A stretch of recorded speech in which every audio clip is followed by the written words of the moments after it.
The first sound the Galactic Empire heard from humanity was laughter. Not friendly laughter. Not joy. The kind that slips out when someone realizes the universe has just made a very expensive mistake.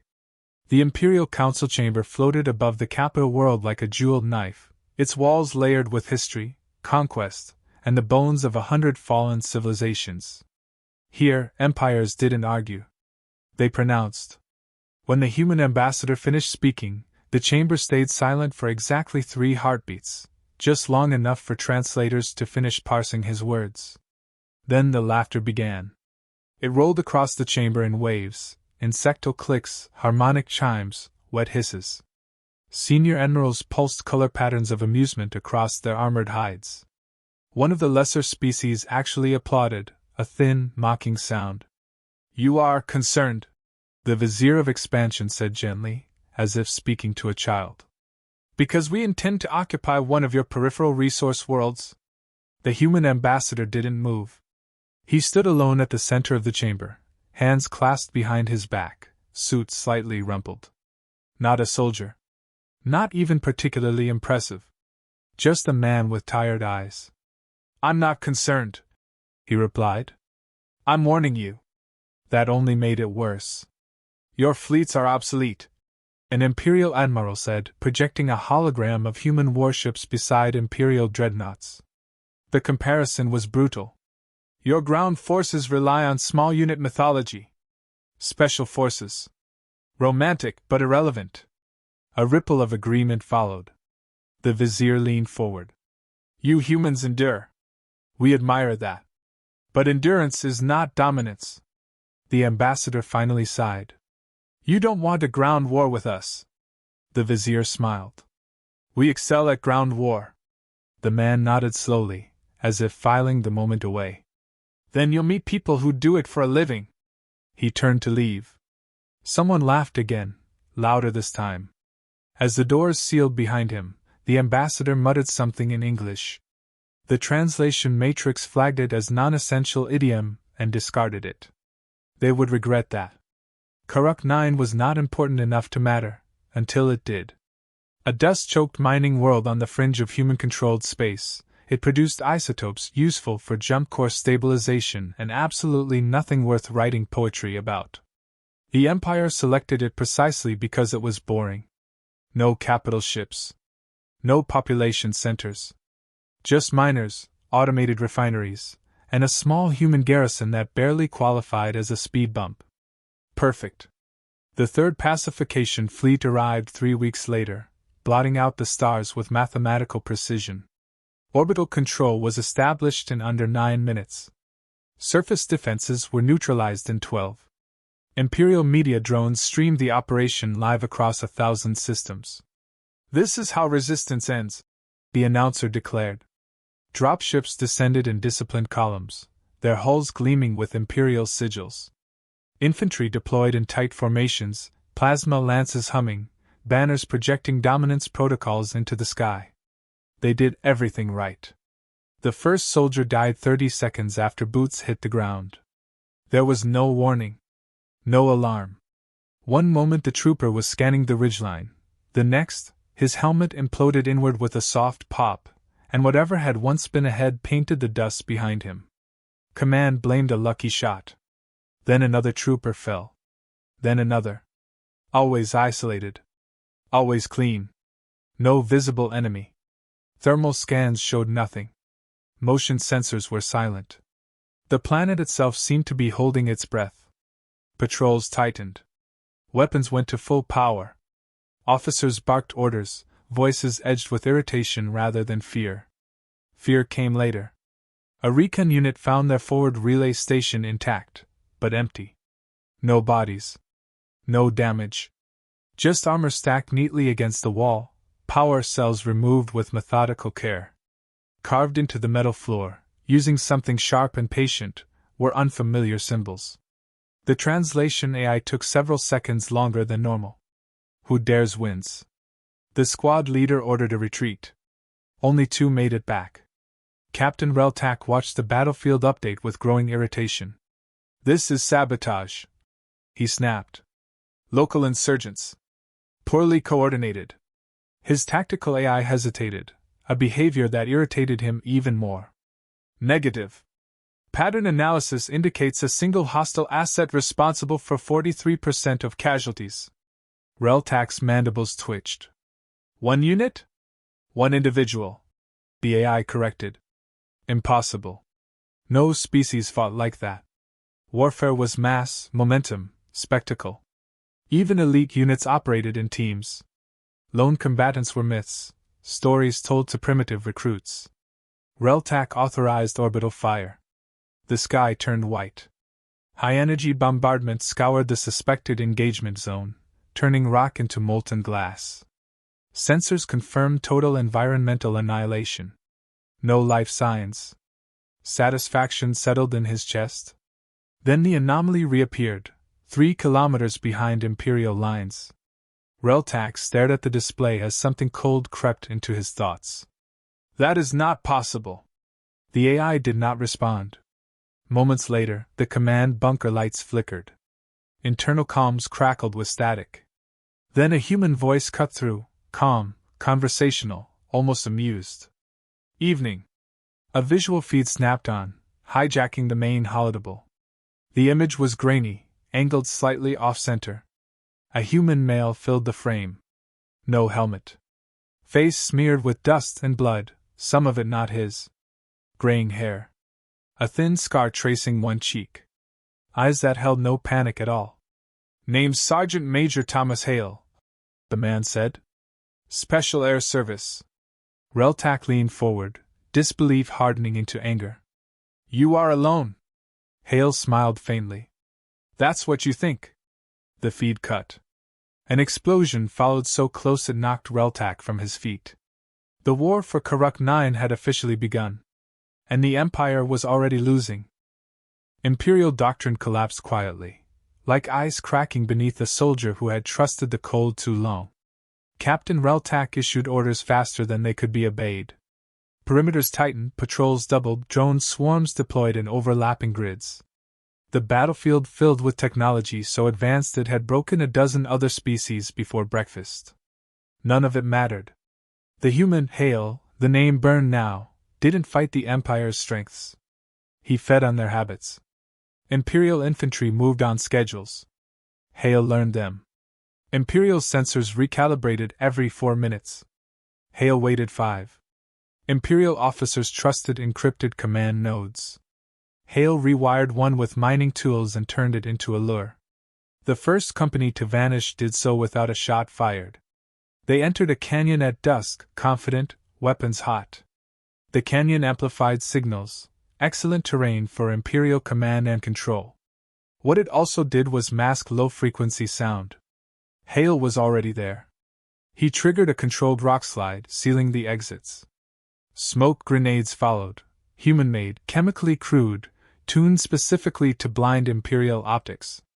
Panic surged through the trapped soldiers as their clean battlefield dissolved into confusion. They fired wildly. Hale moved through them like a rumor. A blade here. A suppressed shot there. Traps that maimed rather than killed, forcing screams into the smoke. Every sound drew another soldier toward him.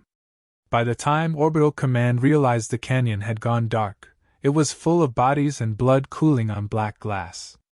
Hale left one survivor. He made sure the survivor ran. Reltak began to dream of the human. Not nightmares, not exactly. The dreams were worse. Calm. Methodical. He saw himself issuing commands while something unseen watched, learned, waited.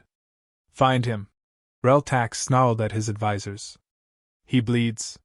He breathes. He is not a god. Negative. The tactical AI said slowly. Probability suggests multiple hostile assets. That should have been reassuring. Instead, Reltak felt dread coil tighter. Because the AI was wrong. Hale did have support, just not in the way the Empire understood. No massed reinforcements. No banners. No formations. Just ghosts. A sniper team miles out, firing once every few hours to keep nerves raw. A marine fire team sabotaging fuel depots, then melting back into terrain. Electronic warfare specialists flooding imperial networks with contradictory data until junior officers began to hesitate. Hale was the blade. The others were the hands steadying it. The Empire responded with terror tactics. Villages were cleared. Miners detained. Broadcasts warned of annihilation for those who aided the humans. The Empire had crushed resistance this way 1,000 times. That was their second mistake. Hale watched the first execution feed in silence. Then he went to work. The Empire lost 4 command bunkers in one night. Not bombed. Entered. Each breach followed the same pattern. Perimeter sensors disabled without alarms, guards neutralized quietly, internal doors overridden using captured codes and human ingenuity. Explosives placed with surgical care, never random, always targeted at structural weak points and command staff. In one bunker, Hale left the commander alive long enough to ask a question. Why? The alien croaked, ichor pooling beneath shattered armor. Hale crouched, eyes level. You killed civilians! We pacified. Hale cut him off. You made it personal. He left the commander breathing as the charges detonated. Reltak found the remains the next morning. He stared at the carnage, mandibles trembling. This was no longer a pacification. It was a hunt, and he was no longer certain who the prey was. The Empire finally did what empires always do when they stop understanding the battlefield. They escalated. A hunter-killer unit was deployed, gene-engineered shock troops clad in adaptive armor, supported by autonomous kill drones. Their mission parameters were brutally simple: track, engage, terminate the human asset. They found Hale near a dried riverbed at dawn. The engagement was brief. Violent. Recorded. The hunter-killers advanced in a wall of fire, plasma tearing trenches through the ground. Hale ran, not away, but through the fire, diving into the riverbed as drones descended in shrieking arcs. What the Empire did not know was that the riverbed wasn't dry. Hale had rerouted coolant lines from an abandoned refinery upstream. When the drones fired, their heat signatures spiked, and the coolant ignited in a chain reaction that turned the riverbed into a rolling inferno. 2 hunter-killers burned. 1 detonated. The last caught Hale in the open, slamming him into the ground with bone-crushing force. Armor cracked. Breath left his lungs in a red mist. The alien loomed over him, weapon raised.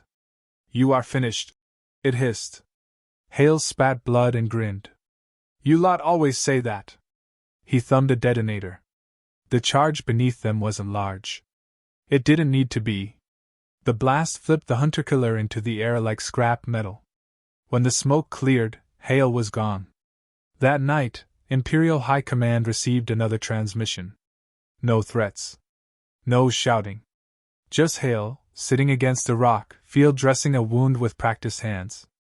You wanted escalation, he said quietly. So here it is.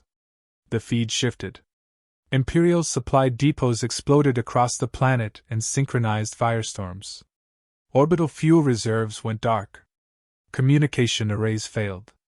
Landing zones became death traps. This planet is now hostile terrain, Hale continued.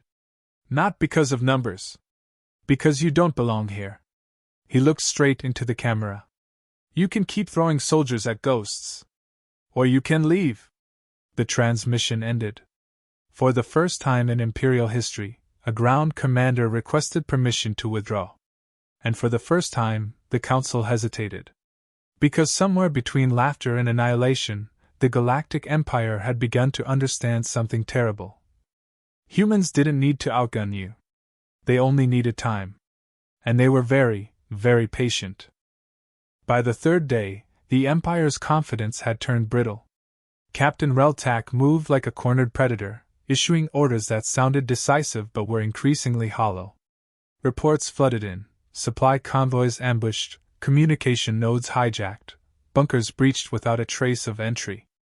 Every time they thought they had the human, Hale, or someone like him, vanished, leaving only the bodies of officers, the wreckage of equipment, and that damnable phrase carved, burned, or sprayed wherever he went. Who dares wins. The Imperial AI insisted that this pattern was statistically impossible. It recalculated probabilities again and again, concluding each time that a single human, or even a handful, couldn't possibly be responsible. It never considered that humans didn't play by probability. They rewrote it. The Empire's troops began to fracture. Confidence gave way to paranoia. Soldiers shot at shadows, interrogated their own units, and hesitated at every canyon, every ruined village, every glass plateau. Fear is contagious, and Hale had mastered it without ever firing a barrage. Hale, meanwhile, walked among the chaos like a man taking a morning stroll. He moved silently from ruined bunkers to ambushed convoys, leaving subtle signs, traps, misdirections, carefully planted explosives. He didn't just kill, he taught. Every action was a lesson in chaos, leaving the Empire to stumble over its own overconfidence. Reltak finally confronted a truth he couldn't ignore. This was no ordinary battle. The humans weren't just soldiers. They were engineers of terror. And the principal architect, the one who had turned Karak 9 into a labyrinth of death, was inhumanly patient. That evening, Reltak convened what remained of his officers. The command center was tense, almost suffocating. Dust clung to the walls, sensors flickered from sabotage, and a low hum of distant explosions punctuated their deliberations. "Report," he barked. "Sir, our forward units," the communications officer began, voice cracking. We've lost contact with all positions beyond grid sector 14. All gone." Reltak slammed a clawed hand against the table. "Impossible! They were disciplined," said the intelligence officer quietly. "And extremely patient." Reltak froze, then realized the truth, whispered even in his own mind. "They are hunting us." The next encounter was personal. Hale didn't strike a unit. He struck him. It began with the bunker communications loop. Every message, every feed, every directive was intercepted and rewritten. Orders to retreat were replaced with rerouted troop movements, leading patrols directly into preset ambushes. The Empire's soldiers, trained to trust protocols, moved like puppets. Hale had cut the strings. Reltak stormed into the field himself, leading a battalion in a desperate attempt to corner the human. He moved through the smoke of destroyed depots, across shattered roads, past the charred shells of armored vehicles, until he found himself alone in a canyon rimmed with black glass. Hale was waiting. Not in a position of advantage, not in the shadows, but sitting casually on a rock, cleaning a blade. Blood stained the edge, but it wasn't Reltak's, yet. Hale looked up, smiled faintly. "Evening," he said. Reltak's mandibles clicked with frustration. "You are only one man." Hale shrugged. "Funny you think I'm alone." From the canyon walls, shadows shifted. Other humans emerged, not in formation, not waving banners, just appearing. Snipers, engineers, silent observers, Marines with suppressed weapons. They surrounded Reltak with a calm that made his circuits hum with unease. "You see," Hale continued, "we don't fight like you. We don't need fleets, banners, or statistics. We fight like humans." Before Reltak could react, a well-aimed pulse tore the communications array from his armor, severing command links with the fleet. Another pulse targeted his shields. He dropped to one knee as the humans closed in, unhurried, deadly, precise. "You always underestimate us," Hale said. "You always think numbers matter. They don't. Strategy matters. Patience matters. Fear matters. And most of all," he leaned close, "we remember." Reltak tried to call for backup. Static. Tried to fire. Malfunction. Every measure the Empire relied on failed, one after another, as though the human knew every contingency in advance. And then the blade flashed. Hale struck with clinical efficiency.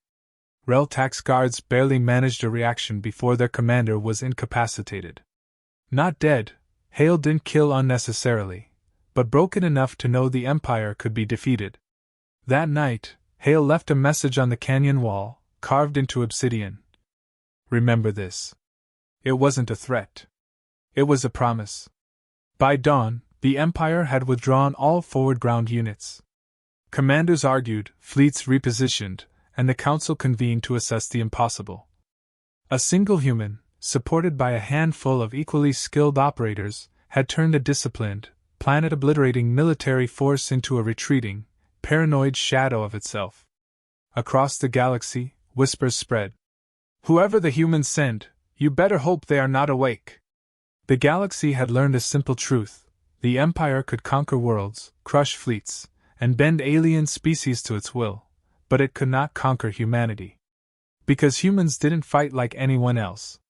And the one who led them, Thomas Hale, was a lesson written in fire and steel. The Empire never forgot Karak 9.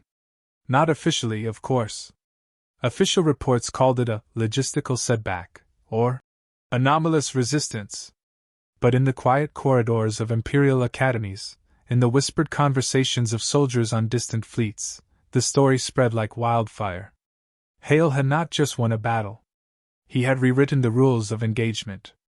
Years later, he was back on Earth, retired, not to a hero's parade, not to medals or accolades, but to a quiet farm in northern England. He woke with the sunrise, tended crops, repaired fences, and occasionally fixed the neighbor's tractor. A life so mundane it could fool anyone who didn't know his name. Yet even in peace, he laughed softly to himself.